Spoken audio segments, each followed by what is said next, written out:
to 3 days now, there have been series of complaints about Revolution Plus properties that Odunlade, Toyin Abraham, and Brother Shaggy are their brand ambassador, advertising land and stuff for them. Many of their fans, trusted them and went to do business with Revolution Plus properties. There have been a lot of series of allegations about this said company. A lot of people came up that they paid money for lands and their land was not allocated for them, nor did they even refund their money.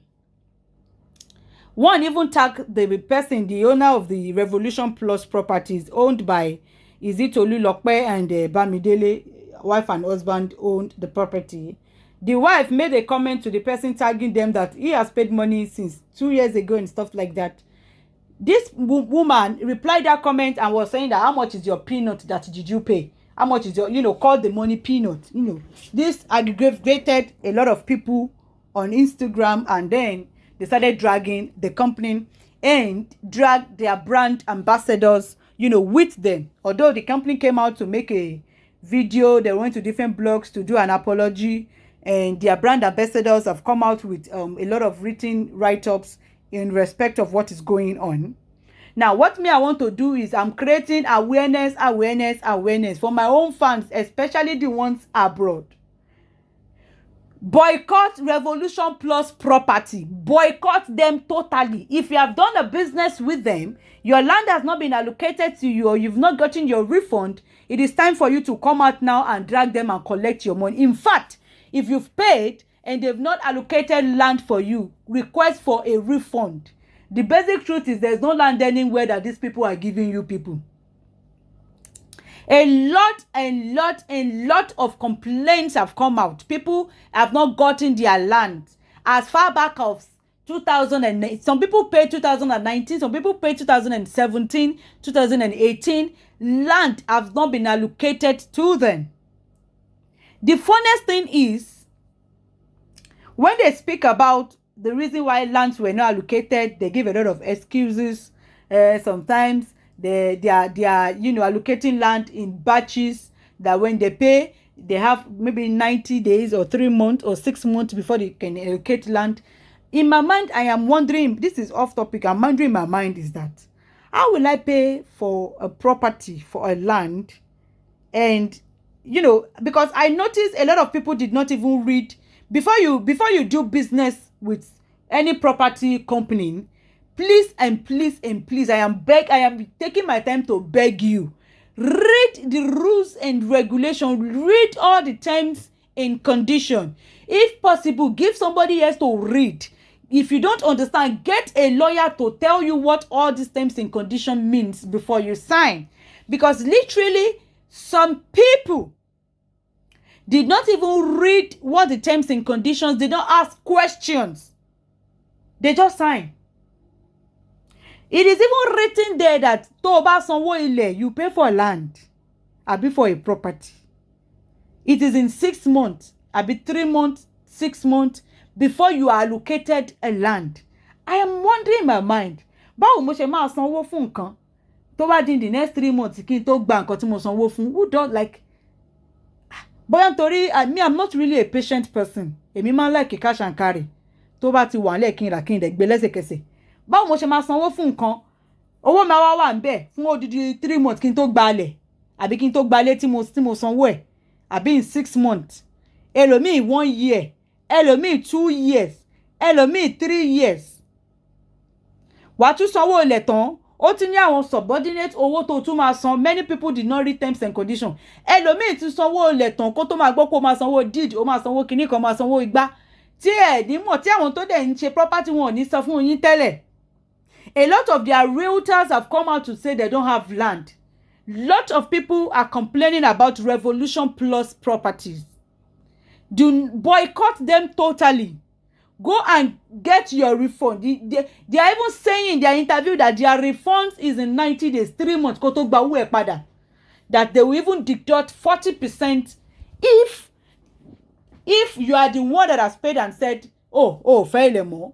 40% wọ́n máa yọ ní owó ẹ̀, or tó bá jẹ́ pé àwọn ni àwọn meet up fún expectation tó wá sọ pé o fẹ́ gbowó ẹ̀ padà, wọ́n máa fún ẹ lówó ẹ̀ pé ṣùgbọ́n is in 3 months. Like in 3 months time kí n tó gbowó padà. Even though you are the one in your terms and condition, it is like you give a space of 3 to 6 months before you get allocation of your land. Now you have void that agreement because it is over.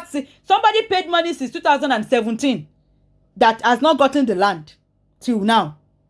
Somebody paid, although they will tell you that you didn't pay at once. You pay kele. You pay kele. Ṣùgbọ́n, what about the people? There are a lot of people that come out that they've paid finish at once, and yet their land has not been allocated to them. Compared to people that paid kele. A lot of people paid finish at once. Why are those ones not getting land? Because those are the excuses that Revolution Plus Properties are bringing in their interview pẹ̀lú ọkọ àti ìyàwó when they were called out. The wife apologized that she was sorry, she was angry when she wrote that comment. You called somebody's money peanuts. 5 million naira is the money. Oh, you said that person, you abused that person. You called that person money peanuts. Imagine, come and collect your peanuts. Your peanut is not even is a chicken chain to what we are using to do charity. That is what the comment that she made to the person. Just imagine that. If you are not in Nigeria, you want to buy land and be properties from all, especially the ones that celebrities advertise or be their ambassadors. Please and please read their terms and conditions. Question them. Bere question. Da. Tí n bá sanwó, ìgbà wo mo máa gbalẹ̀. Ìgbà báyìí tẹ́ bá ti fún mi nílẹ̀ nígbà báyìí tẹ́ sọ pé mo máa gbalẹ̀. Jẹ́ káwọn náà kàn kọwọ́ síwèé. If possible, pè wọ́n lórí phone, make a call with them, record their voices. You can get a lawyer involved, or you can make a record of their conversations. Let them be crystal clear. If I pay finish, when are you giving me the land? I be the property in so time. If you void from that so time, if I want a refund, you are going to give me my refund back immediately, yes or no? Be very, very sure of what the terms and conditions are before you jump into it.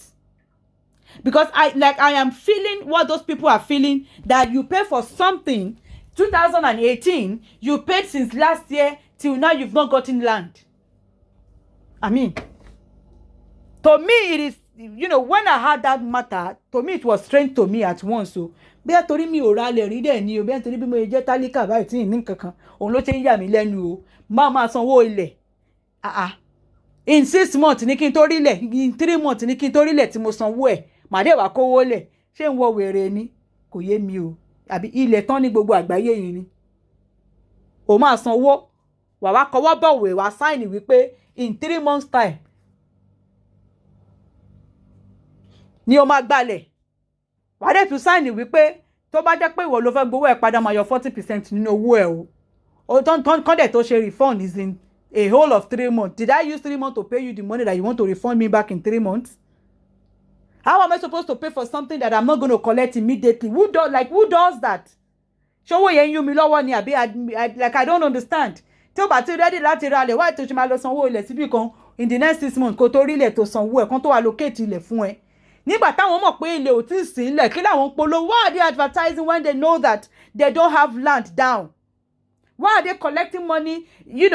Like if you have 100 plots of land and then people have paid. You know that all you have is 100 plots. People have paid. You now collect money from 200 people. Where will you get the other plots to give them? You will not keep all those ones pending. Why would you do that? Hoping to get some more land from Omolile. Like if it is 100 plots, collect money from 100 people that plot will reach. Then if Omolile give you another land, before you advertise, don't collect money, don't collect excess money, and you don't have land to give. To me, they are just scamming. To me, I see Revolution Plus like scam. They have no reason to collect your money since when. She gave excuse. 2019 was COVID. A lot of things, backpack, this and that. But now they are doing the allocation in batches. We do batches in Kinika, we do batches in Igba, we now do another batch. Like, you are collecting money. Even you yourself, you don't even know what you're saying in that interview. But the bottom line is, if you are abroad or even you are in Nigeria, you want to buy land from all these properties companies, please and please read those terms and conditions before you sign. Those ones that are always written in small letters, tiny ones. Endeavor to read the contract. Read to understand, not reading for reading. Read to understand, to digest, and if you see one that you don't understand, ask question. Please explain what this means. Ask question. Be very, very sure. Cross your T's and dot your I's very well before you pay. Make sure you have an understanding with them. If possible, get them on record as well. You understand what I mean? Just because celebrities are, most celebrities don't do follow-up. Like me now, èmi ò lè polówó fẹ́yàn tó jẹ́ wípé tó ń ṣe báyìí. Èmi ò mọ̀ ṣe. I'm always following up. I don't like, if I advertise for someone and that person is doing somehow, I normally say, jọ̀wọ́ sọ fún mi. Lẹ́sẹ̀kẹsẹ̀ ni mo máa bá ẹni tí mo polówó, lẹ́sẹ̀kẹsẹ̀ máa pè, lẹ́sẹ̀kẹsẹ̀ ni. Ẹ̀yin tẹ́ bá ti pè mí fún 1 or 2 of ẹ̀yin tí mo polówó fún, ẹ máa mọ̀ pé tòótọ́ tí mo sọ. Lẹ́sẹ̀kẹsẹ̀. A lot of all these celebrities don't do that for who they're ambassador for. They don't do it. Now, Toyin is coming out to be telling us that a lot of people have, contacted her to make complaints that she was working on it.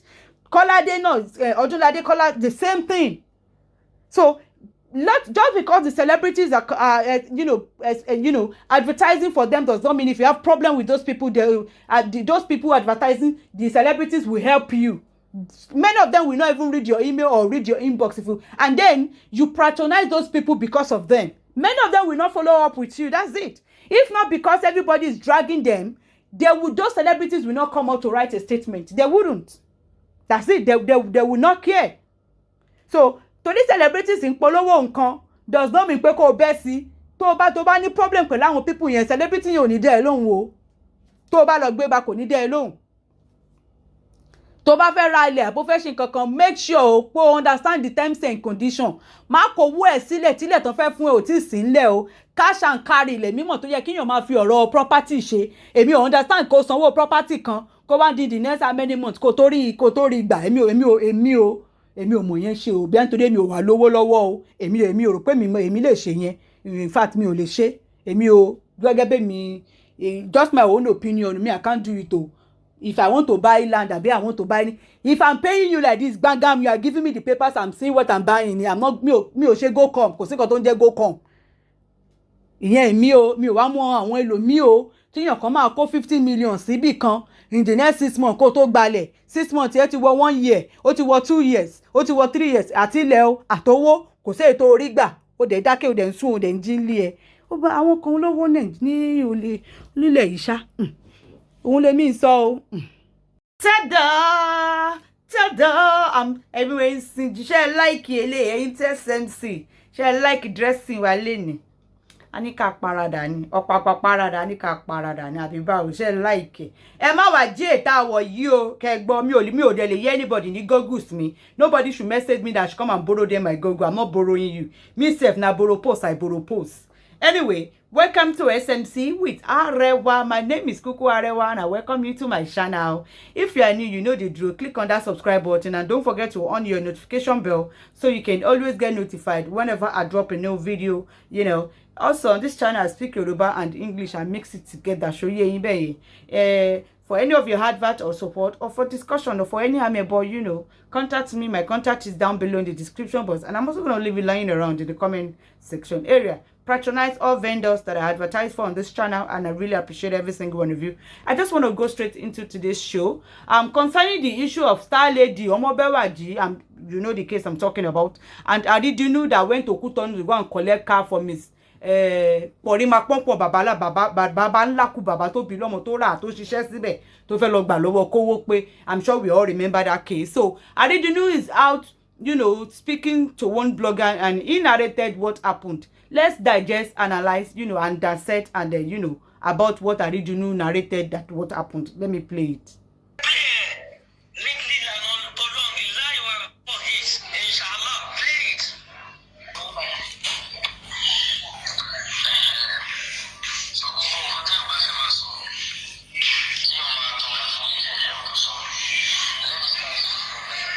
The voice is kind of noisy in the background, but I will be explaining what he said.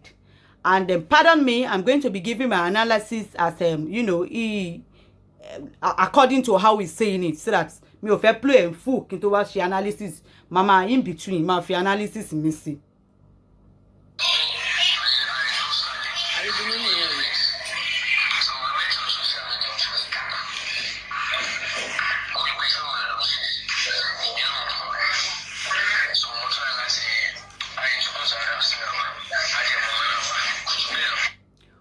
He was trying to explain how he met Star Lady. He said Star Lady does music. He does show on Facebook. He also he contacted Star Lady, and they introduced themselves to each other. He contacted her.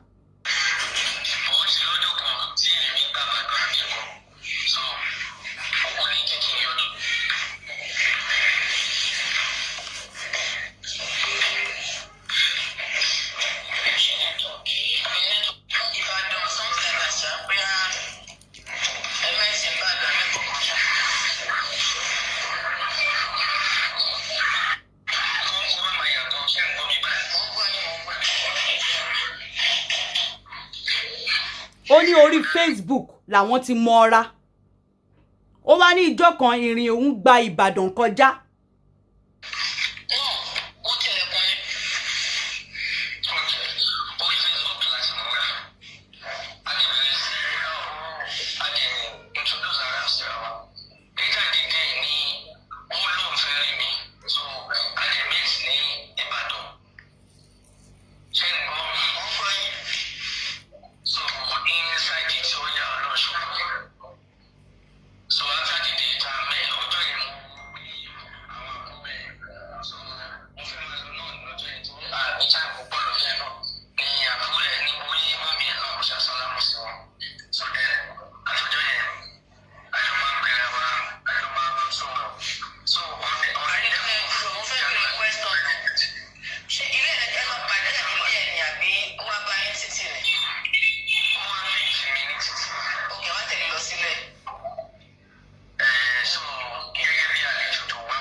What he's saying in that aspect is that they met, òun pàdé ẹ̀ lórí Facebook.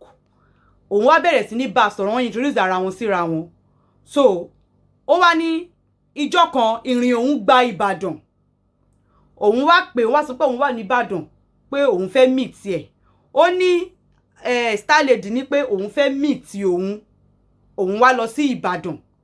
Address tó fóun, ó pàdé òun, àwọn wá jọ lọ sí ilé ẹ̀.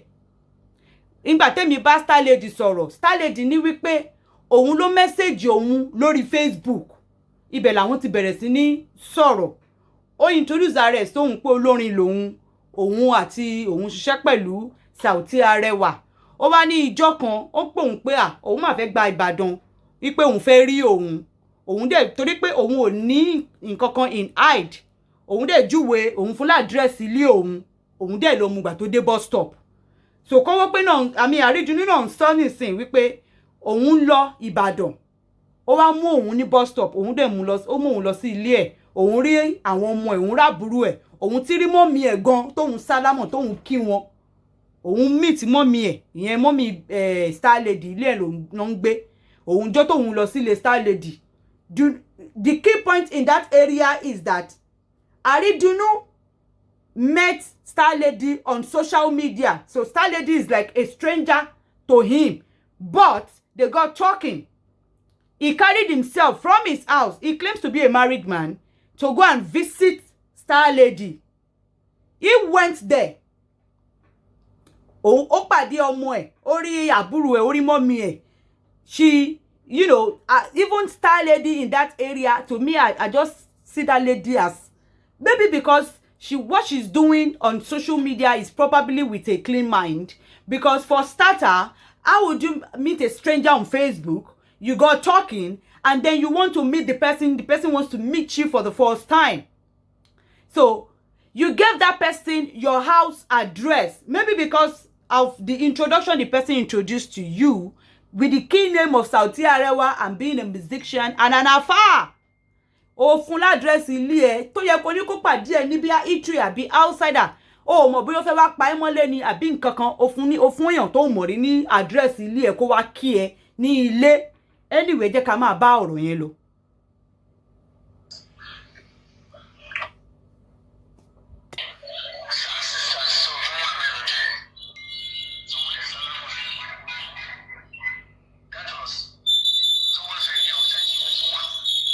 That was towards ending of 2021.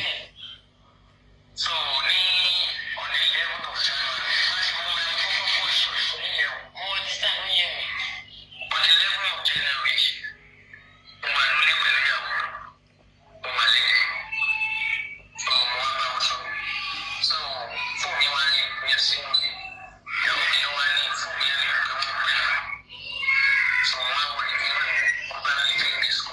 Aridunu is mentioning pé òun wà ní ilé òun ní àárọ̀ ọjọ́ kan. Phone òun ring, so Aridunu is a married man. Ó ní òun máa ń sọ̀rọ̀ star lady gan fún ìyàwó òun. Star lady tó mọ̀ rí tó jẹ́ orí social media Facebook ló ti ń wò ó tó wá lọ lé bóyá ó sọ fún ìyàwó ẹjọ́ tó wá lọ lé for that matter. And exactly, I'm still trying to understand the kind of friendship Aridunu was hoping to develop with Star Lady before all these things happened though.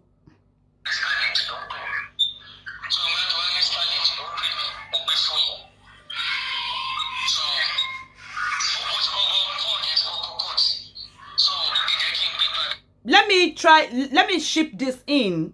Star Lady does matchmaking on Facebook. Star Lady does matchmaking on Facebook.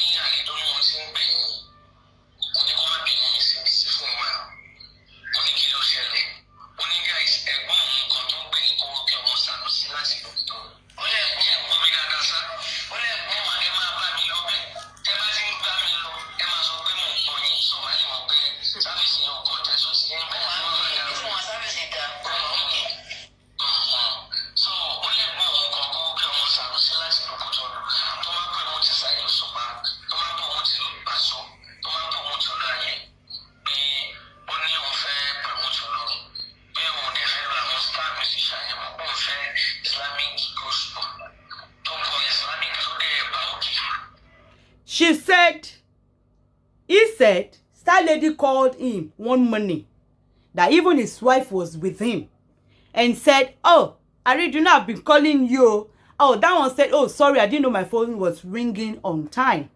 And she now said, oh, there is this, my uncle, Egbon mi kan, that I want to introduce to you. His name is Kowokwe Omo Sanusi, that Pasuma Saheed Osupa normally sing praise, normally hail. That he said he wants to promote a musician, and this time around he wants to go for probably an Islamic musician.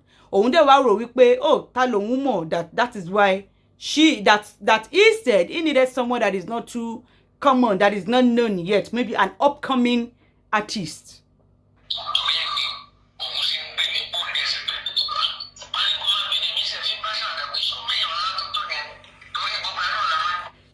He now said he was making, you know, like a jest with her that, oh, so you even know a big person like that, because he himself has been hearing that name, Kowokwe Omo Sanusi, that Saheed Osupa normally sing praises of.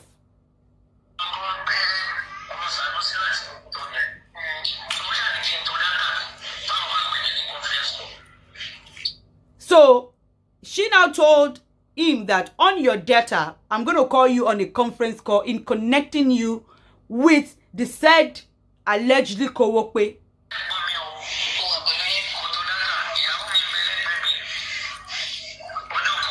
He said his wife was beside him.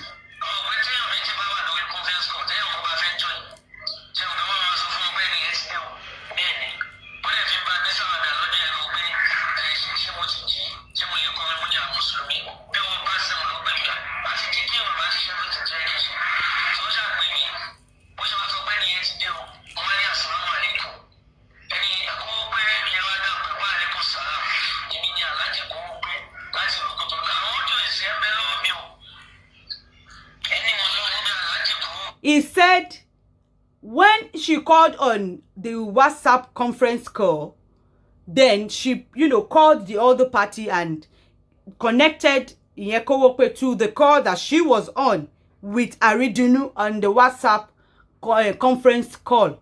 So as the Kowope entered into the call, he said, Salam alaikum, greeting. And that one reply, alaikum salam. And then he now said, only recording our conversation, that he has the record of that conversation. Now, the person he is speaking with now asks, did you record the call? I mean, she called you. It's not as if you had a plan, like maybe it was a pre-planned. I don't understand how someone will give you a call and then you said you were recording the call. Like, did you know something was going to happen that you were going to need that record later?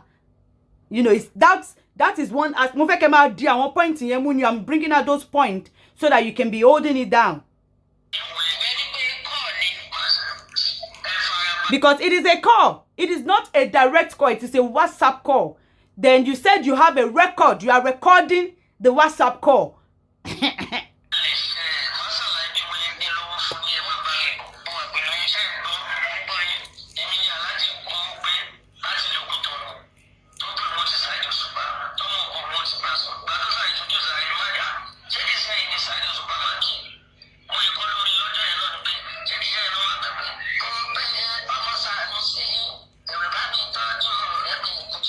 He said when that Kowope was connected to the call, the Kowope introduced himself and said, "Oh, I am Kowope Omo Sanusi from the Kutonu." So he now replied and said, "Oh, are you the Kowope that Saheed Osupa normally sing praises and said, hey, Kowope Omo Sanusi, that's the way Saheed Osupa normally sing praises of a said Kowope that resides in Benin Republic." So he uses him being a musician, uses music to welcome him and then sing praises of him and greeted him with music. He said the Kowope now said, for singing praises like that, I'm dashing you one car.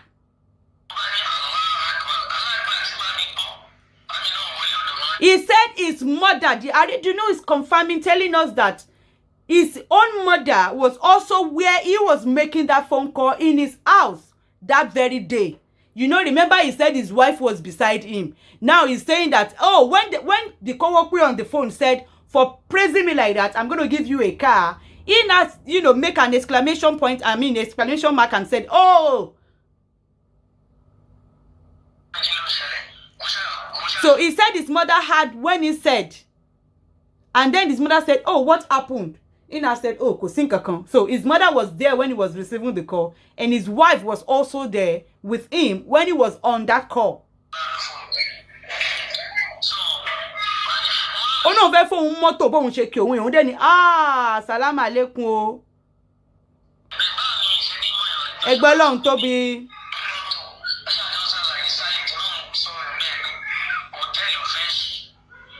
He said they were chat on that call. Even Star Lady now said, oh, he told me that he wants to open an hotel. That's why he needed a musician.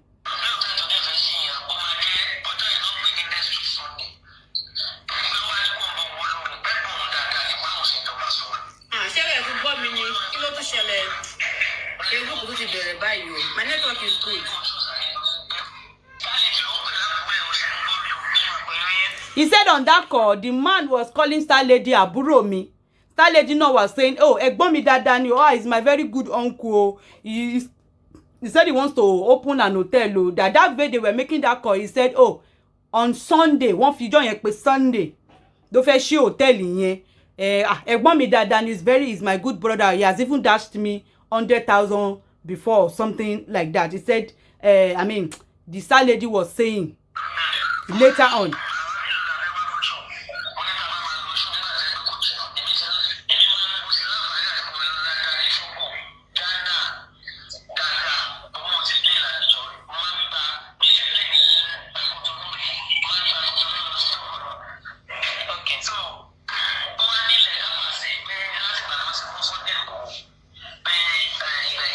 The coworker was saying he wants to, take him. He wants to book him to play for him in his said alleged fake hotel that he wants to open.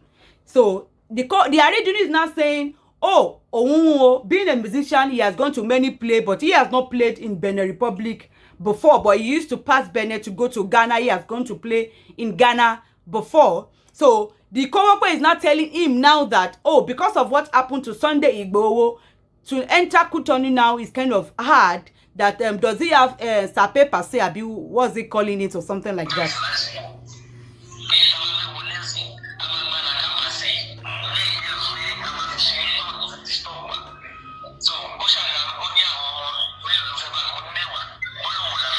He said the coworker was asking him how many people would follow you to that play.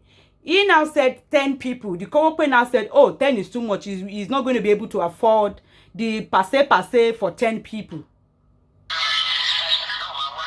The passe is supposed to be a document in which you needed to enter Benin Republic from Nigeria.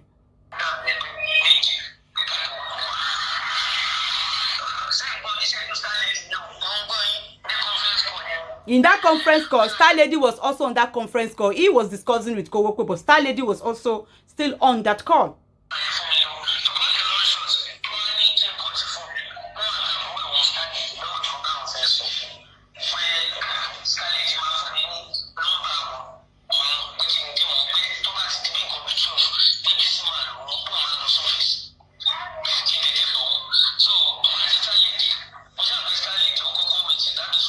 So he said the coworker now told him that he should drop the call, that Star Lady is going to give him his number, that he should call him maybe around 12.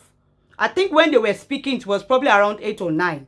That the coworker said he's going to go to his office by 12 or something, that you should, collect my number from Star Lady and call me around so time, that he should drop the call. He wants to probably discuss something with Star Lady. Now, when I spoke to Star Lady, and in all the videos that Star Lady has done from the very first day the thing happened, that she did that video, but bí Star Lady ṣe sọ láti jọ́ tó ti kọ́kọ́ ké bọ́ta, bẹ́ẹ̀ náà ló ṣì ń sọ dọ̀la. Ó ní wípé Kówópé wá ní kóhun drop. So Kówópé and Aridunu continue with the conversation. They dropped her.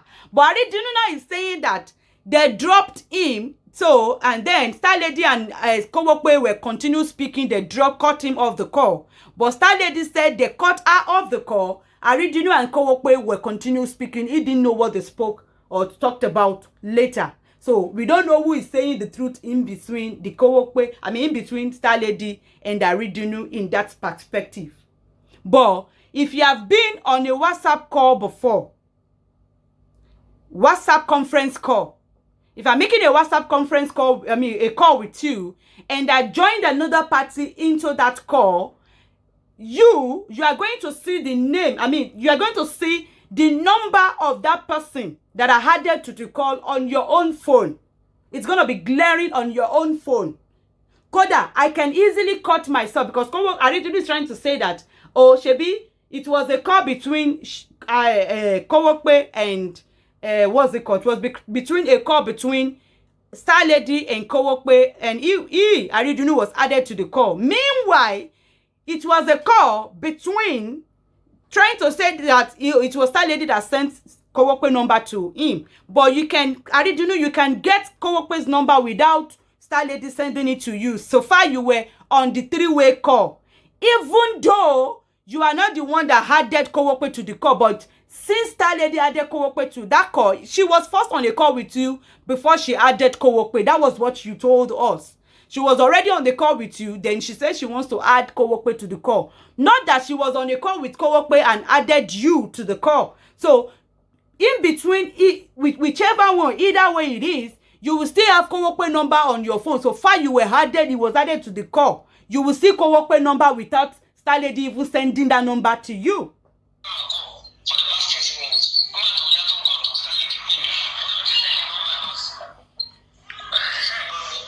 He said after like 30 minutes, Star Lady sent the number of Kowokpe to him.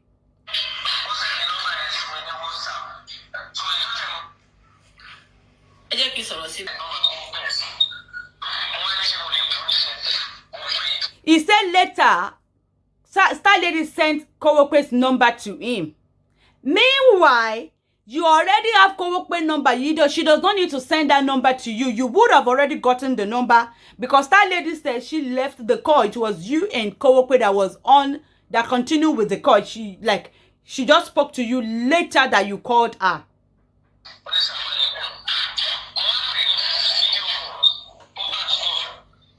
She said when the number was sent to him, he called Kowokpe on a video call. Kowokpe dropped the call.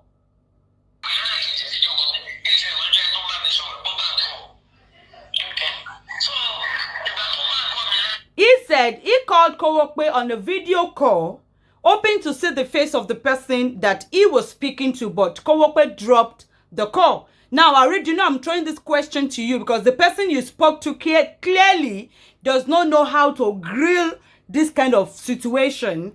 I'm very sure you probably be on a hot seat because you know. What I'm going to ask you is that you mean when she called that name Kowokpe Omo Sanusi, you yourself, you know already, that is not the first time you are hearing that name because you said Saheed Osupa Manki Koda. You even know the line in which, the slang in which Saheed Osupa praises Kowokpe Sanusi Omo Sanusi with. So with you, it means that you listen to Saheed Osupa. Now tell me, when Saheed Osupa normally play and Kowokpe Sanusi, Kowokpe will be spraying money to Saheed Osupa. Saheed Osupa will be singing his praises. You mean you don't even know what that Kowokpe looks like? Like you don't see the video where Saheed Osupa is praising him. Oh, mo bo sheri. Oh, like mo apart. Mo bo sheri. What it looks like.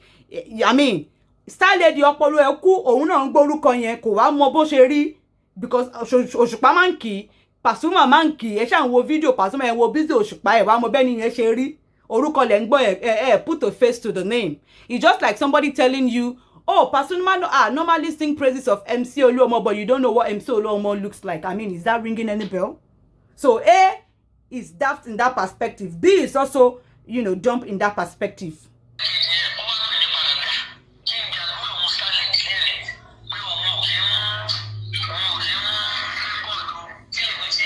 But obviously, you collected someone's number.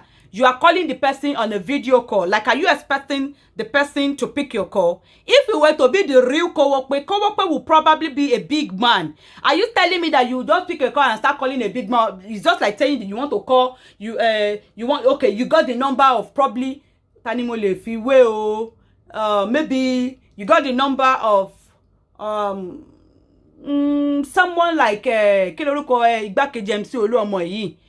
Koko Zaria or tó wà ní Ìjẹ̀bú Òde yìí àwọn national yìí because line tí Kowokpe yẹn náà wà nìyẹn kó wá sọ pé ó wá ń pè ní video call. Are you expecting that person to pick the call? Like, he's not. Let's say someone gave someone your number, the person is calling you on a video call, would you pick it? Well, if it is me, I wouldn't pick it. That's it. So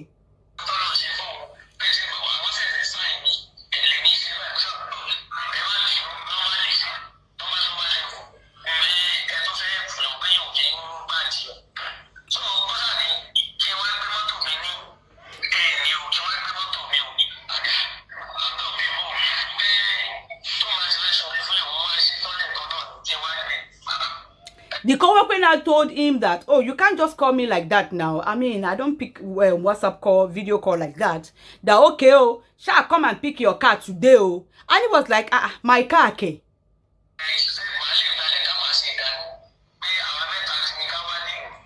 That, oh, I will have repaired the passe for you, but just come with 3 people. So Ina said, Aridunu said, yes, sir. Then they dropped the call. Then Ina called Star Lady.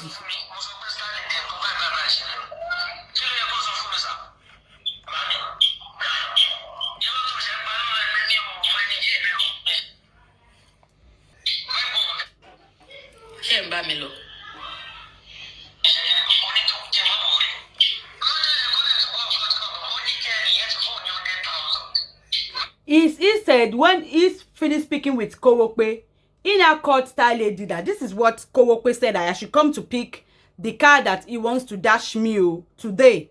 Then Star Lady now said, okay, he's a big man, he's my very good uncle, he has dashed me 100,000 before, which is a big lie. If at all Star Lady did say that, because Star Lady said she never said anything like that.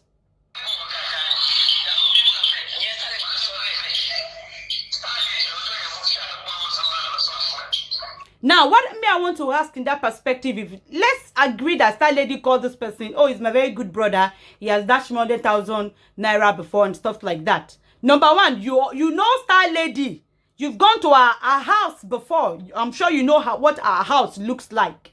Now, do you see that house looking like someone that have a big brother like Kowokwe? You mean she called Kowokwe her brother, and Kowokwe has not bought a car for her before, but he wants to give it to a stranger, which is you, a car. Now, I mean, use your number 6. Now, this person that is calling this person my brother is also a stranger that you met on the internet.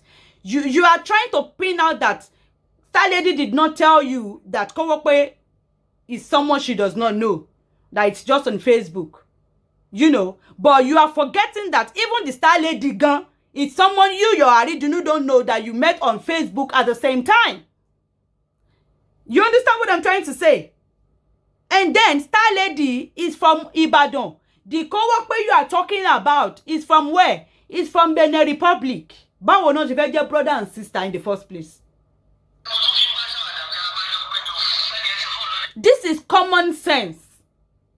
That she was just often making jest. It's my very big uncle. That's 100,000 before. This and that, oh.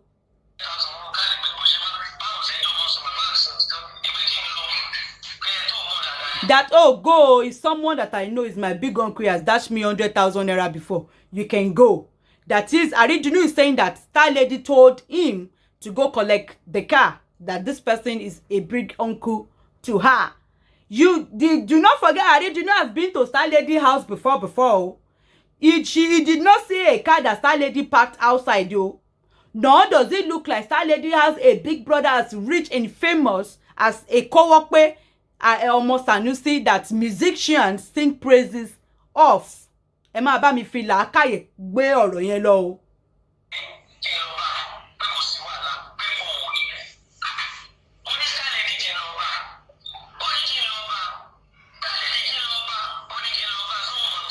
So, nígbà tí Star Lady ní kó lọ yẹn, ìwọ ó wá jẹ́ ẹni tí làákàyè tó kú, ó jẹ́ bèbí, ó wà bóyá ó daft ní àbí ó dump dẹni ó mọ bó ṣe ń ṣe wípé lady tó introduce mi sí èèyàn mi ò gbọ́n rí, mi ò fi bẹ́ẹ̀ mọ̀ ṣe bí Facebook social media mo ti mọ̀ rí. Báwo ló ṣe máa ní pé kí n wá lọ pàdé èèyàn kan tí mi mọ̀ kó fẹ́ gbé mọ́tò fún mi? Báwo ni èèyàn kan ṣe máa tẹ ẹ̀mọ̀ mi lẹ́ni tá wá gbé mọ́tò fún mi? Ibo lọ́n ti ń ṣe irú ẹ̀. Làákàyè ó dẹ̀ sọ wípé when you were receiving this call, your mother and your wife was with you. Like, those ones too did not reason that how is it possible to speak to someone in less than an hour and he's telling you to come and pick a car as a place as far as Benin Republic? Is that making any sense to anybody? I'm sorry. Like, I mean, is Shebo stand letting me show sound letting you be?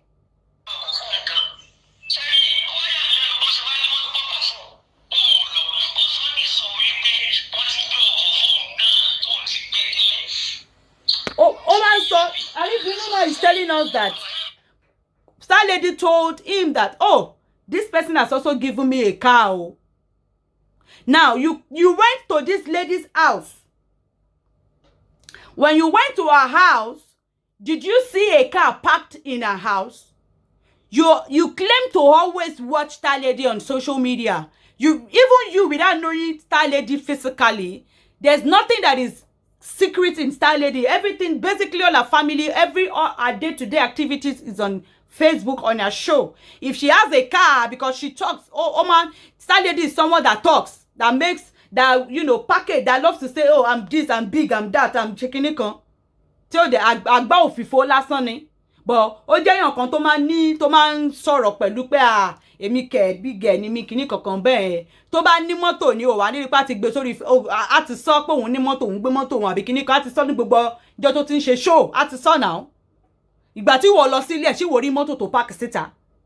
Láti ọjọ́ tó ti ń ro ẹjọ́ lórí social media, ṣó ti rí tó sọ pé mọ́tò mi lélẹ̀ àbí mo ní mọ́tò. Torí ẹnu Star Lady òbò. All her life is on social media. Kò mọ̀ pé báyìí, kò mọ̀ ọ̀rọ̀ sọ.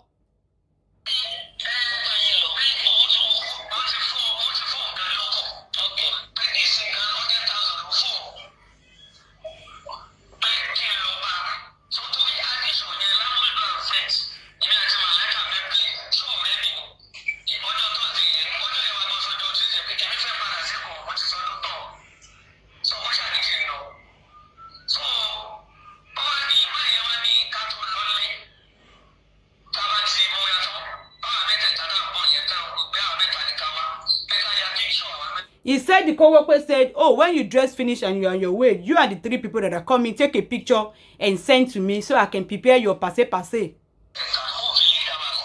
And for him to recognize you, when you dress finish and the people you're coming with, take a picture so I can also recognize you.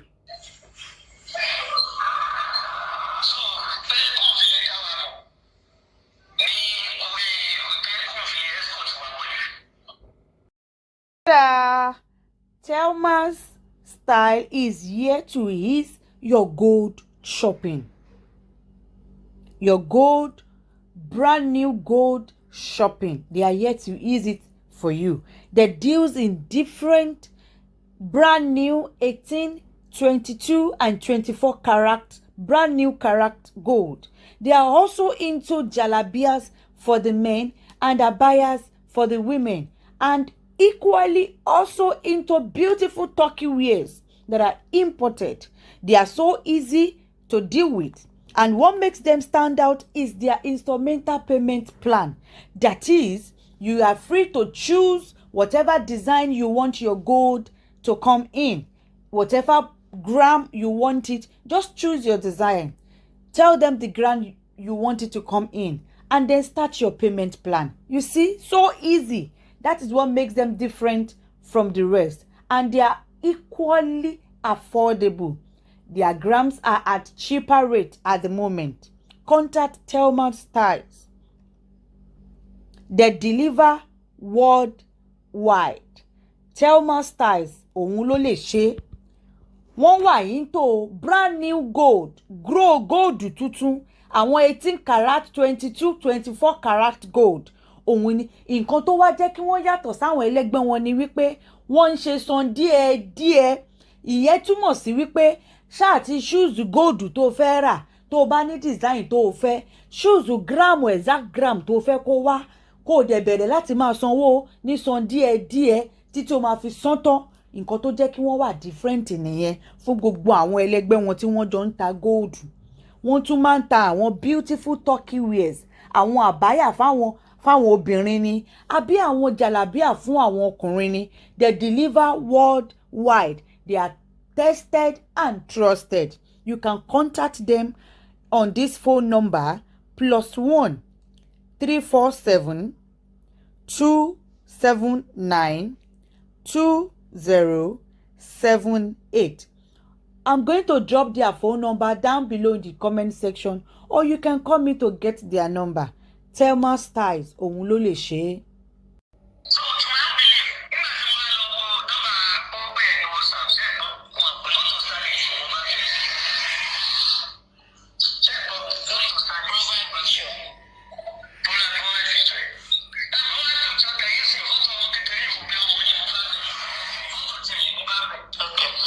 He said he went to check the co-worker's profile picture on WhatsApp, and then the profile picture was Star Lady. That is the co-worker used Star Lady as a profile picture.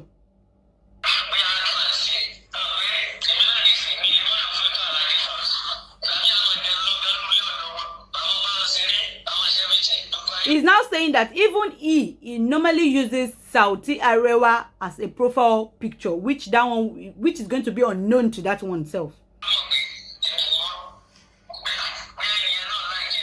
Even on here, even some of my fans normally use my picture as their profile picture in WhatsApp. Motividada.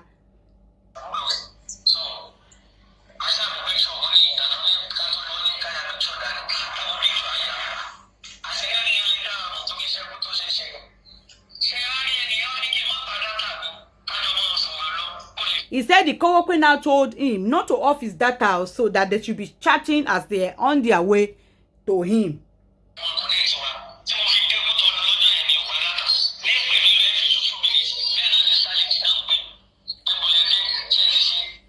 He said the co-worker is calling him like every 2 minutes when they were on their way, that he didn't switch off his data till he got to that Kuton, that even Star Lady calls him as well.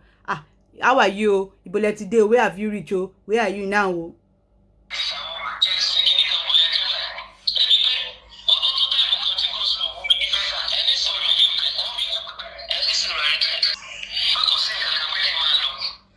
He said Star Lady told him to go. That's nothing that he should go, because he is a baby.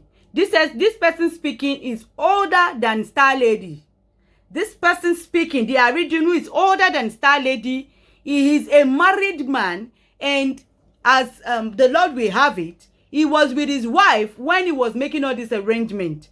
And also, his mother was even with him when he was making all this move. That is, he told his mother and his wife, èèyàn kan, Star Lady kan tí mo pàdé lórí Facebook ńjọ́ kan báyìí, ó introduce mi sí èèyàn kan. Ẹni yẹn wá ní pé òun fẹ́ òun dash òun ní mọ́tò pé kí òun wá gbà léni yìí, òun tí ń bọ̀ sọ́nà òun fẹ́ lọ gba mọ́tò yẹn o ní Kútọ̀nù.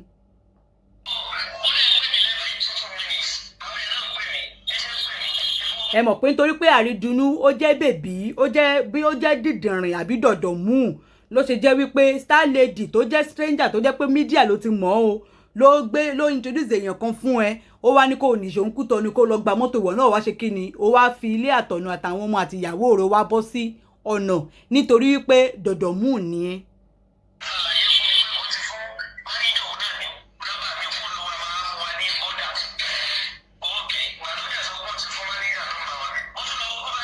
He now said the co-worker said he has given his manager, Aridunu's number, that when he gets to, that the manager will be the one to come and pick him when he arrives.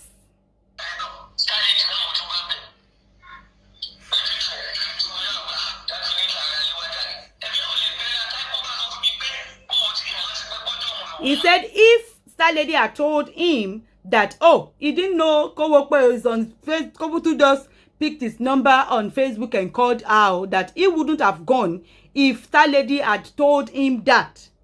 Now, the Star Lady that you are expecting to tell you that she does not know co-worker that it's only on Facebook. Oh, the same Star Lady, you also do not know that you met on social media, that you carry yourself to go and visit her. The Star Lady you met on social media, you went to visit her.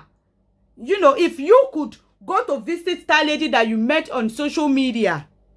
Now, the same Star Lady is the one telling you the co-worker that you don't know, that it's also on social media, that got connected to you on social media. Then you carry yourself to go. O ti ń rìnrìn bẹ́ẹ̀ lẹ́sẹ̀ tẹ́lẹ̀. Kò ń ṣe pé Star Lady ló ní kó o lọ. O ti ń rìnrìn, ẹni tó ò mọ̀ rí o máa ń gbéra ẹ̀ lọ bá wọn tẹ́lẹ̀tẹ́lẹ̀. Kò ń ṣe pé bí Star Lady ló sọ fún ẹ pé kó lọ ló ṣe lọ, torí ò kì í ṣe dìdìrìn, ó ń ṣe mùmú, ẹnìkan lọ bí ẹ sáyé.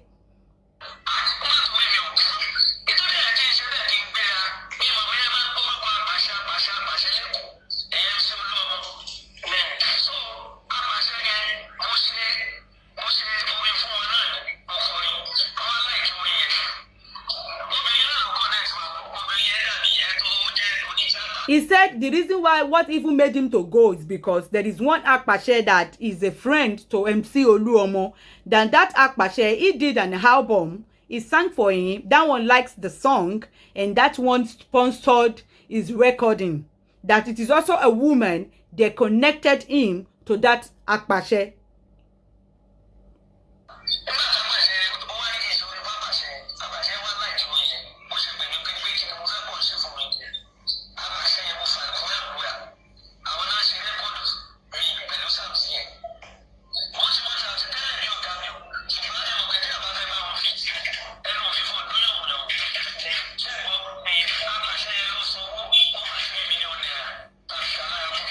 He said the Akpashe, that he sang a song, then a lady introduced him to Akpashe. He sang a song, the Akpashe liked the song, and asked him that, what do you want me to do for you? That the Akpashe sponsored is an album, that the Akpashe spent close to 10 million naira in sponsoring him for a recording album. That it's also a lady that connected him to the said Akpashe. So this is not a matter of Star Lady telling you to go. Ìrìn àrìn kábẹ́ yẹn ti wà ní ẹsẹ̀ tẹ́lẹ̀.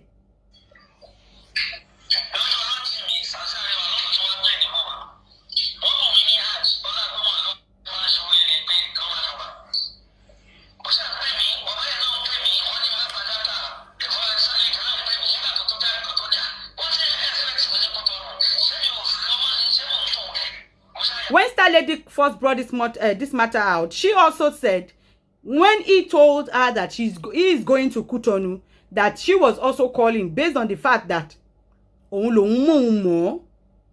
that when he told her that he is going to Cotonou, that she was like, Cotonou ke. But she can't say anything that, well, you are not a baby. That she didn't even believe that he will go to the Cotonou because it is absorbed. Then he saw he saw his WhatsApp status where he wrote, on our way to Cotonou, was when she knew that, oh, he's actually going to the Cotonou for real. Oh.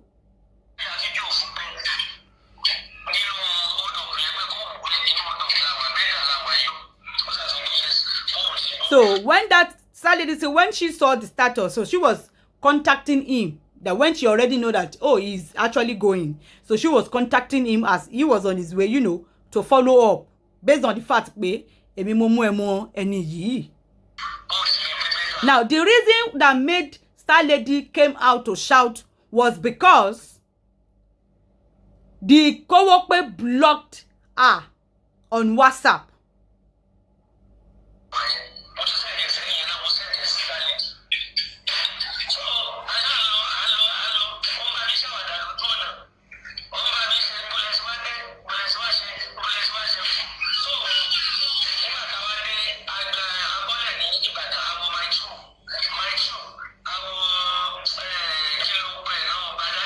All the way from Ede, this guy carry himself all the way from Ede to Cotonou.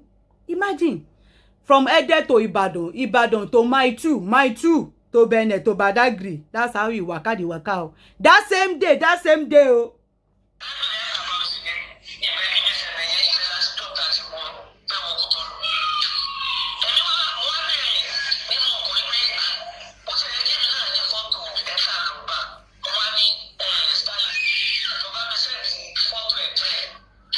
He now said, I think when they were in the vehicle that got into Lagos, that the vehicle going to Badagry. So he now remembered and said, am I not supposed to even have the picture of this person that I'm going to meet?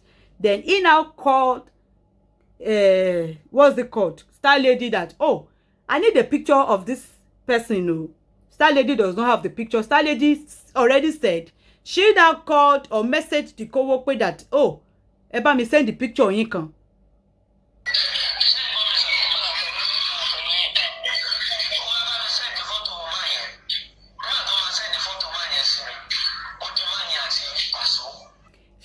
He said when Star Lady sent the picture of the man, it was a picture where a man was standing with Pasuma.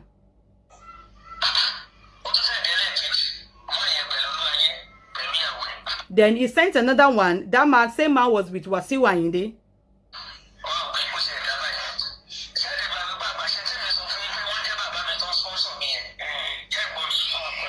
He now called that Akpashe that he said sponsored him before, and send that picture that, oh, do you know one Kowokwe almost Sanusi that this person normally make, ale? He sent the picture to the Akpashe. The Akpashe said, oh, I don't know, but I will make an investigation. Now, coming back to what Star Lady said. Star Lady already said when Aridunu called her that, oh, the picture of this man that we are going to meet. Then she said she now messaged, because even she does not know what the man looks like. She now called the man that, picture yin. Aridunu ni òun need the picture yin. That one now sent a picture. I've posted that picture before. She now sent the picture to Aridunu. The Aridunu was like, oh, he does not have a... No. The Star Lady now said she herself, Kowokwe did not... Aridunu did not say that when Kowokwe sent that picture, she sent that picture to Aridunu, that she was now messaging the man back that, don't you have a picture of you alone? The man now sent another picture, but he was with Wasiwa Inde. That she was now, disturbing that man, the Kowokwe, that don't you have a picture that you took alone? What that pé no, I started not in fura. Ni photo tó jẹ́ òní ẹ̀yin nìkan ni ẹ̀yà ni. Ìgbà tí Star Lady did stop man for a personal picture, the Kowokwe blocked Star Lady.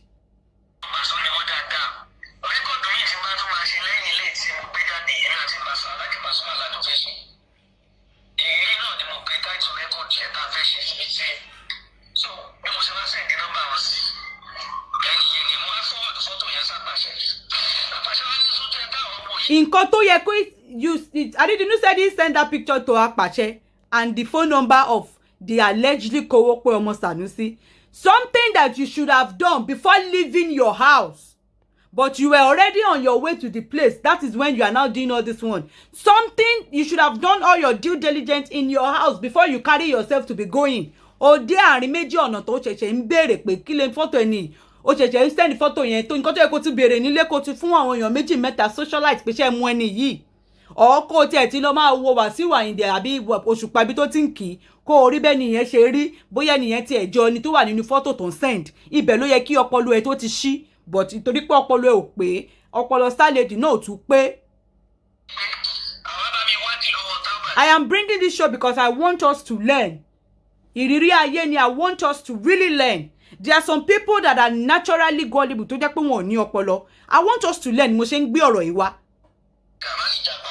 Because when this thing happened that Star Lady came out to shout this matter out, a lot of people came forward. Like 3 people called me and said, oh, that Kowokwe have done something similar to them before. Now, I was even fighting with one day before yesterday when that one called me a man and said, oh, Kowokwe yẹn náà ti ṣe báyìí fóun náà rí, Kowokwe kan náà pé òun gbà yẹn tóun lọ kíníkan. I was now fighting with that one that, why didn't you come out to say something when that one happened to you? I think he said 2 years ago.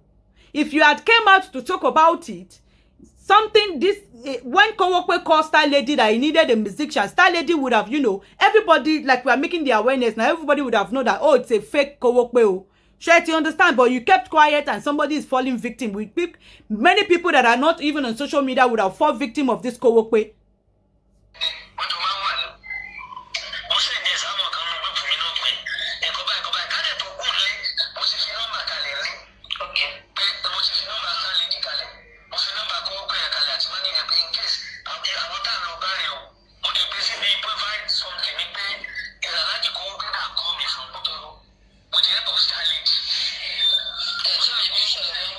He said he posted something on his status that, oh, I'm on my way to Kutonu.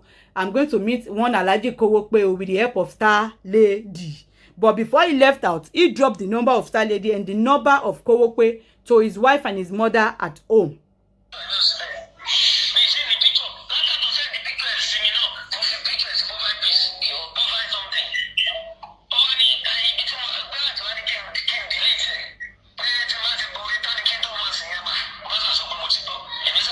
He said when the Star Lady sent the picture of Kowokwe, he now posted it on his status.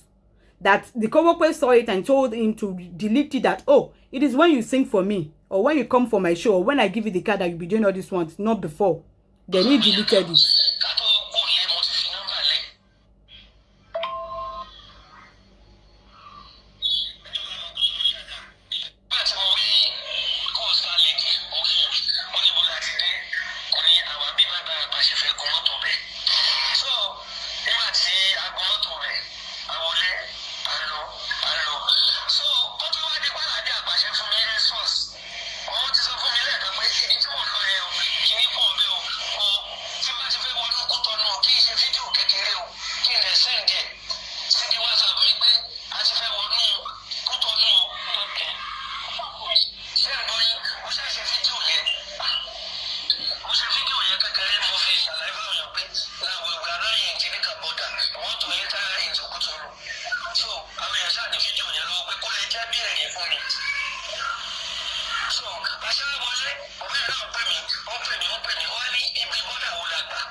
He said when they got to the gate, to the entrance, the co-worker asked him that, is it the big gate or the small gate that you passed in?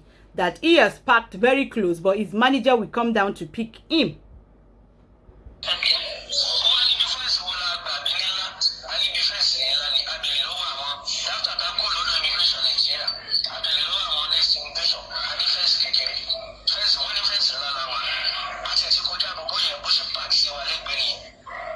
So he now said when they entered, a guy parked beside them.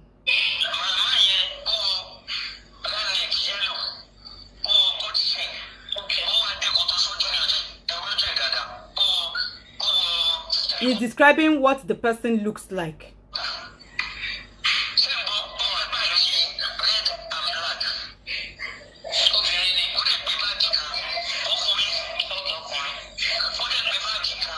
That the person, he described how the person looked like, and the person was carrying a bag.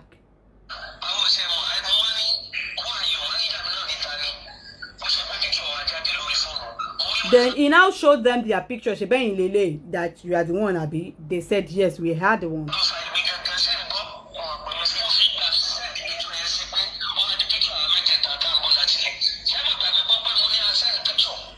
Then the person showed him the picture.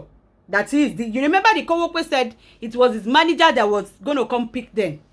Now, when the said manager saw them, the said manager brought out a phone and showed them the picture. And then it turns out to be the picture that he took. You remember the co-worker told him that when you dress finish with the 3 people you are coming with, take a picture and send. So it was that picture that the manager of co-worker showed to them.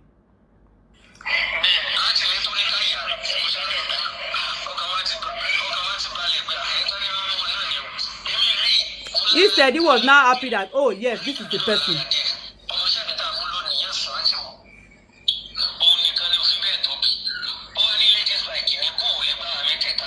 Then the person now told them that it is a lady's bike. I can't carry the 3 of you.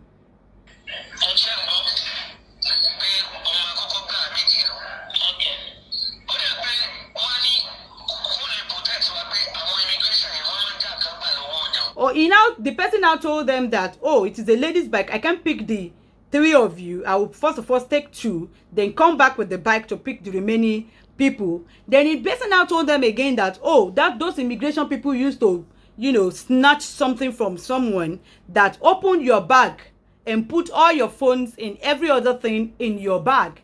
That is not the allegedly manager of co-worker bag. It is the bag of Aridunu that she bag in here, kwa phones ni àti gbogbo nǹkan àwọn immigration be wọ́n máa ń já nǹkan gbà lọ́wọ́ èèyàn.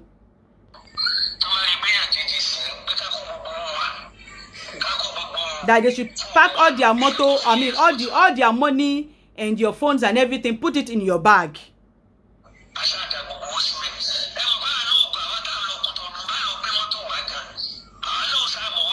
He now said, Shebi, you know that even they that they are going to Cotonou to pick a car, that they will still have some money. So I think he was with like 250,000 naira in cash, coupled with their phones and items. So they pack everything and put it inside their bag. He is mentioning that amount so that we will know that they collect money from him too or something.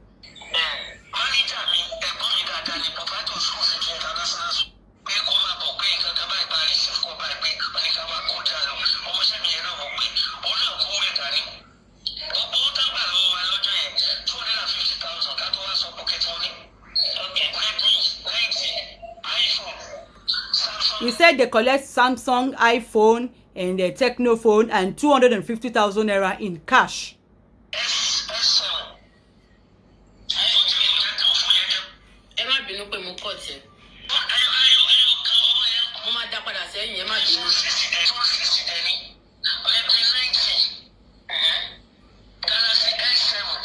Meta.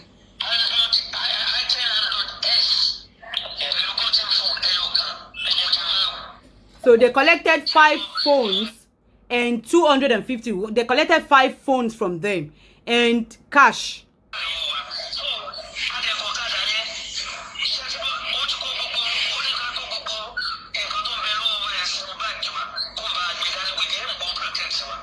The person told them to put all their items, the money and their phones, into their bag, and tell them, and collected the bag, open, the person did as if he's trying to protect their things from them, being that they are foreigners.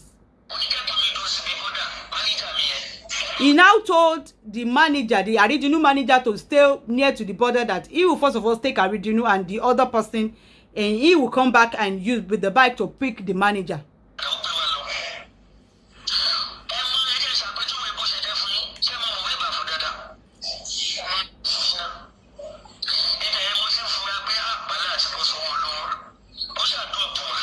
So he said the person picked them, and I think for like 30 minutes or something drive.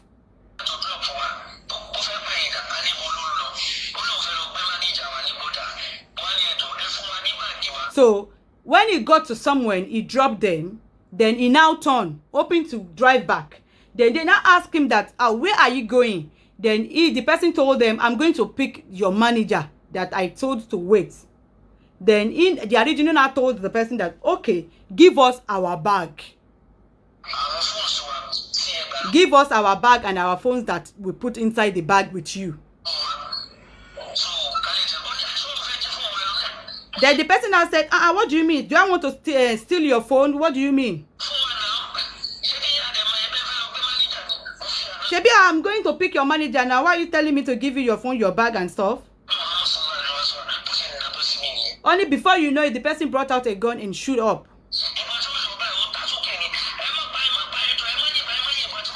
And that the person brought out a gun and shoot up into the sky. Then he was now shouting, please don't kill him, please don't kill him, please don't kill him. The boy that was with him fainted.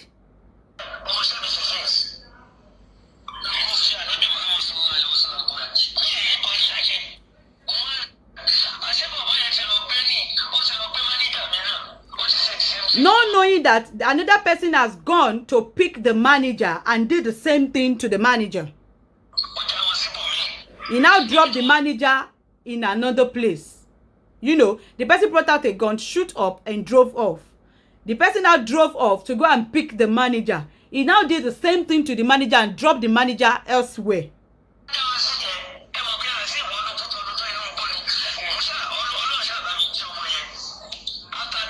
Meanwhile, don't forget that they've not entered the Cotonou finish. It was in the bush where all these things happened.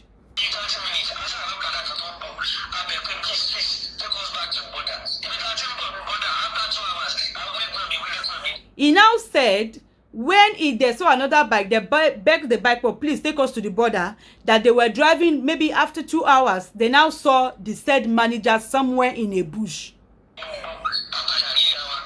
That miraculously, they got to see the manager back. Miraculously, even though they did not drop them at the same place, that miraculously, they meet the manager back.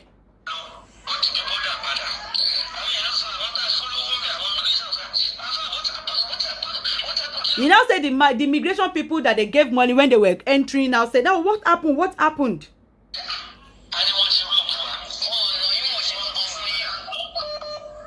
They did not beat them, oh. They did not beat them. They did not do anything to them, oh.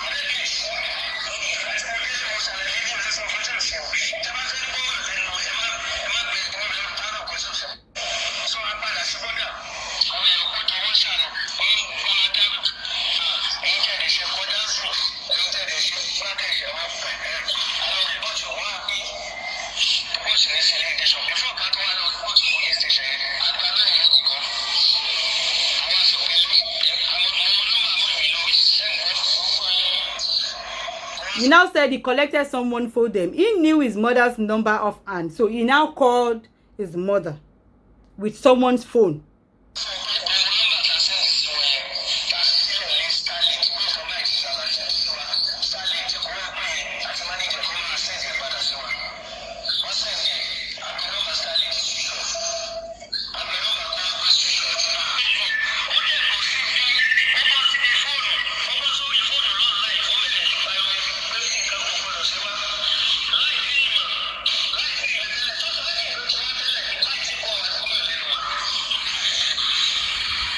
he's now saying that when they called their mother that, oh, this is what happened to us. So the number that we dropped with you, help us call those number back. They now said the mama said he called the number, that the number wasn't going through. That he now said, but it was that same instant. He got to know later on that it was that same instant that Star Lady came out to do a live show and be saying that nothing must happen to them. That how did Star Lady know that something was going to happen to them before she came out to do that show? Now, meanwhile, do not forget that the reason that made Star Lady came out to do that first show was when the Kowope blocked her on WhatsApp. How can I introduce someone to you? You and the person discussed. The person was coming to meet you. And then me that connected you to the person, you blocked me on WhatsApp when the person was, you know, at the entrance of where the person is coming to see you. And you blocked me off. Definitely anybody will panic. You understand? Star Lady panicked. Do not forget, because Lori Star Lady, she panicked. Inkokan gbọ́dọ̀ ṣe any yo. Do not forget the said Kowope happens introduced and said he was a fan of Star Lady. So she did that show that Inkokan gbọ́dọ̀ ṣe àwọn people yo. Tori Kowope ti block me hoping that the Kowope would watch that show when she was doing it that live that time when that thing happened. She came out to do a show when the said Kowope blocked her on WhatsApp. She now said she tried Aridunu number was switched off. Kowope blocked her on WhatsApp. Definitely she panicked. She ran to social media and made a video that this is what happened. Gbogbo èèyàn ọmọ Nàìjíríà o. Èèyàn báyìí má pè òun tó sọ báyìí òun dẹ̀ gbé èèyàn báyìí fún o. Ẹni ẹ bá ní mú òun on jọ sọ̀rọ̀ pé òun fẹ́ lọ gba mọ́tò lọ́wọ́ ẹ o. Wọ́n dẹ̀ ti pè pé àwọn ti débi báyìí o. Ẹni ìdẹ́kẹ̀rẹ̀ ó dẹ̀ ti block mi lórí WhatsApp. Òun dẹ̀ ti pè nọ́mbà àwọn Aridunu padà báyìí. Nọ́mbà àwọn ò lọ o. Ẹni dẹ̀ ti block òun lórí WhatsApp o. Báyìí o. That was the reason what made that Star Lady came out. Not that she already probably know that something was going to happen to them or something wasn't going to happen to them. Not that was not. It's not as if she had the plan that báwo ló ṣe mọ̀ pé nǹkan máa ṣe wá tẹ́lẹ̀ tó fi jáde pé nǹkan gbọ́dọ̀ ṣe wá. Nǹkan tó jẹ́ kó jáde ni wípé Kowope block ẹ̀ nọ́mbà ìwà Aridunu kò lọ mọ́. So ó panic. Meanwhile, normally kano lọ́pọlọ ni kò yẹ kó bọ́ta wá ṣe show because from the day one nígbà tó ti introduce ara yín síra yín yẹn tí wọ́n náà tó jẹ́ bíbí tó ń jẹ́ dìdìrìn tó ń ṣe pé bébì ni ẹ́ tó gbéra lẹ́ni tó mọ̀ rí tó mọ̀ lẹ́ni tó ní kó wá gba fóònù torí pé èèyàn kan sọ pé ó ń kó òun ni tí wọ́n náà ṣe kíni tó ní kó wá gba mọ́tò tí wọ́n náà bọ́ sẹ́nà kó máa lọ tó bá jẹ́ pé mi ni Star Lady ni mi ò ní nídà tí wá tí nọ́bà ò bá lọ mọ́ tẹ́ni ẹ bá block mi ò nídà tí wá sórí social media because ó ń ṣe baby in the first place.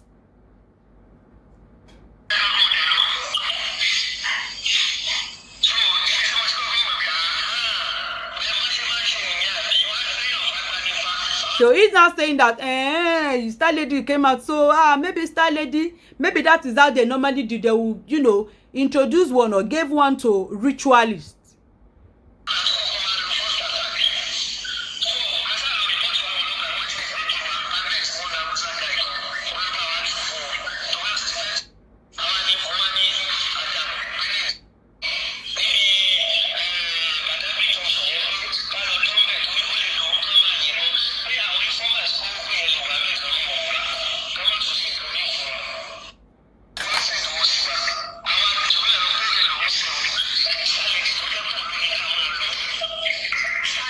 He said Star Lady just said he introduced them to each other that, oh, Star Lady, you told us to be going.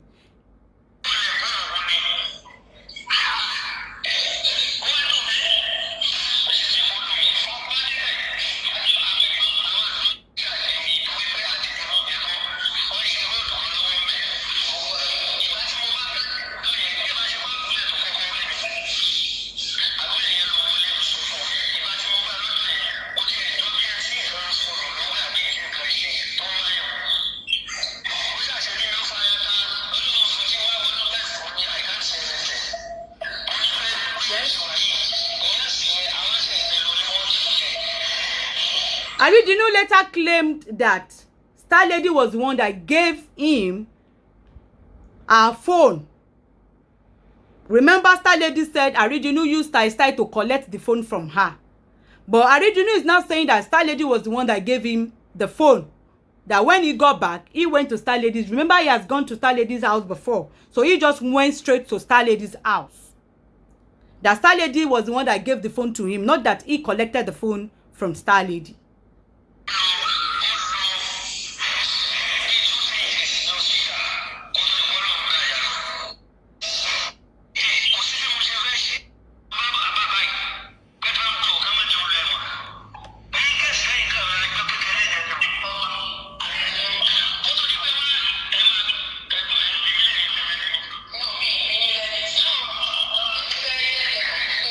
Aridunu later go on to explain that that case is not a small case. Although they've been begging him, that Star Lady came with many people to beg him, that he was even surprised how they got to know his house. Now, a man that is not even in Nigeria was the one. All those videos of Star Lady coming out to do a video saying that, oh, this and that, oh, or taking people to Ede to go and beg him or begging him, was not as if Star Lady was acting on her own directive. It was a man, the person is not even in Nigeria, was the one that was telling Star Lady, oh yeah, shobai, oh yeah, shebai. He was, the same person was the one that arranged one of their friends here in Nigeria to go, to take Star Lady and go, you know, they got to know the house of Aridunu, to go and meet Aridunu, you know, how to settle the matter. They met the mother of Aridunu the day they went, you know, to beg and, you know, settle the issue. Then after doing all this, the same Aridunu still got her arrested. Oton wa si ede pe ko wa gba phone, o wa arrested. But he is now claiming that he's not the one, no, that the case is not with him again, no, that it is Alhaji Sauti Arewa and the other people were the one that said this and were the one that said that. He cannot talk to the police not to do this. He cannot talk to the police to do that. That was what he was continuing in that audio. That Star Lady will pay that money because she has already signed and consented to it, that she will pay the 250,000 naira that they asked her to come and pay. Now, what I want to say in this matter is that I want us to really pick some senses and learn and enlighten people, you know, with us. Enlighten people close to you. Speak to them, because if you watch this kind of thing in the movie, we will say it's a lie. Remember, all Star Lady was trying to do was to help this woman. I mean, to help Aridunu. Definitely, Star Lady does not know Kowokwe from nowhere. It's a lie. She does not know him. At the end of the day, it was just help. It was just help. And the help wasn't for Aridunu to go and collect car. The help was somebody needed a musician for a launching of an hotel. Oh, I have a musician, call the person. Not peko wa lọ gba mọ́tò. But it turns out that the person is not telling you to come and take a car. You being a civilized and educated, because the Aridunu is claiming to be educated, a civilized, and a matured person, because you are older than Star Lady. Even though Star Lady that is telling you to go, you carry yourself and you went. Your mother was with you when you were leaving home. Your wife was with you. Like those ones didn't, like they didn't tell you. How can somebody just call you and then the person is telling you to come and take a car in as far back as Kutonu, and you are actually going? Are you in, like, are you that desperate to have a car? Are you in need of a car? Shall to understand better? Like, is this even logical in any sense? Somebody is just telling you now. Oh, Mario, ẹni tó introduce ẹ sí orí social media náà ló ti pàdé ẹni ẹ kò tí pé bóyá ọmọ ẹni yẹn rí. Ó dẹ̀ gbéra, ó dẹ̀ fẹ́ lọ gba mọ́tò, just like that. Tẹ́ni yẹn tí Star Lady bá tẹ̀ ní kó lọ pé òun mọ ẹni yẹn, ṣé wọ́n jẹ́ bèbí ni? I'm like, oh, gbé sí làákàyè ni. Báwo ló ṣe máa mọ̀ yẹn ní ìsinsìn lórí fóònù, ó dẹ̀ bá ní kó wá gba mọ́tò, òun fẹ́ fún ẹni mọ́tò. Just like that. Show logical, show like is that even is there any logic? I mean, any logic reasoning in that? So Star Lady telling you to go or saying, "Oh, this person is my uncle." You've been to Star Lady's house. You met Star Lady. You are saying that Star Lady should have told you that it's on social media that she knows the person. But even the Star Lady that you are expecting to tell you that, you also met the Star Lady on social media. You carried yourself to go and visit her, to go and see her. You reach out to Star Lady first on social media. You called her and then she said, "Oh, this is where I stay." Oh, you went to her place to go and meet her. For what? You don't know her now, but you carried yourself to go and meet her. And then you are saying she should have told you that she does not know Kowokwe, that she only met Kowokwe on social media. But even she, na social media, you know am now. Social media no loti mo star lady, no. So what difference does it make? The bottom line is, even if star lady had told you that this is where she knows this person, you would still have gone because ole wa loju e, ifa wa loju e, o fe lo ko níbi tó o ṣiṣẹ́ sí, ole. O ẹni tó behave ẹni yẹn olè, ìwà olè ni Kowokwe bí ni Aridunu wò, òun ló wù nínú ìwà olè ló wò. Ìwà basically ìwà olè òun ni ìwà tó wù yẹn, because kò logic rárá. Star lady orí social media ló ti mọ̀ rí, ó dẹ̀ lọ visit ẹ̀ nílé. Tí star lady bá fẹ́ ní plan fún ẹni burú, ṣó máa sọ pé kó bá mi tòun nílé ni, kò ní fẹ́ ládírẹ́sì ilé òun náà. Ọ̀dọ̀ òun gan kò tún gbọ́n. Ó fún ẹ ládírẹ́sì ilé ẹ for the first time, ó lọ sí ibẹ̀. Ó yẹ kó ní kẹ́ pàdé níbi kan ni tó bá ní iṣẹ́ burúkú kan tí ọwọ́ ò bá mọ́. But no, she didn't do that.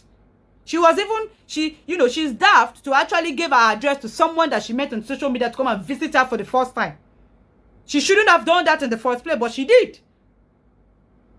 Red light ìyẹn lásán. But kò gbọ́n, star lady, ṣó ti rí pé mo tútù yọ fún ẹ̀bẹ̀ yẹn kó, because ó dà pé làákàyè kò kún rárá. Ó kọ jẹ́yàn kan tó máa rojọ́ tó máa ń tó. You are not communicable. Like she has no manner of approach or manner, to have a conversation. Although she talks. There's some people that will just be talking. There is no single something that you can communicate in everything that they've been saying, but they talk. That's what star lady is. You have a motive of you making friends with star lady on social media in the first place. Then you went to visit her for no reason. Then the same person is introducing you to someone. The person is promising you a car. The person is telling you, go now. I know is my big brother. And then you carried yourself and then you go and collect car. Just like that. What happened to you in that perspective? Both you and star lady in kankaná ni. Tó bá ma persecute star lady, you can persecute ìwọ náà fúnra rẹ̀, because ìwà olè òun ló wù. Now, Alhaji Sauty Arewa, I am so surprised that Aridunu is saying you are part of the people that is actually, bu ọwọ́ lùwé pé kí wọ́n lọ fọlọ́pàá gbé star lady, kí wọ́n tún star lady mọ́ ọgbà ẹ̀wọ̀n fún ìjọ́ méjì. Ṣé Aridunu ò sọ nǹkan tó ṣẹlẹ̀ fún yín ni? Ṣó ó wà logical pé ẹni tí kò mọ̀ rí introduce us ẹni tí kò mọ̀ rí ẹni wá ní kó wá gba mọ́tò dẹ̀ gbèrò lọ gba mọ́tò. Nǹkan dẹ̀ ṣe níbẹ̀. Nǹkan tójú wá lójú rí now. Ẹ kàn fẹ́ fi ọwọ́ ọlá ẹ fẹ́ fi gbá star lady ni, or ẹ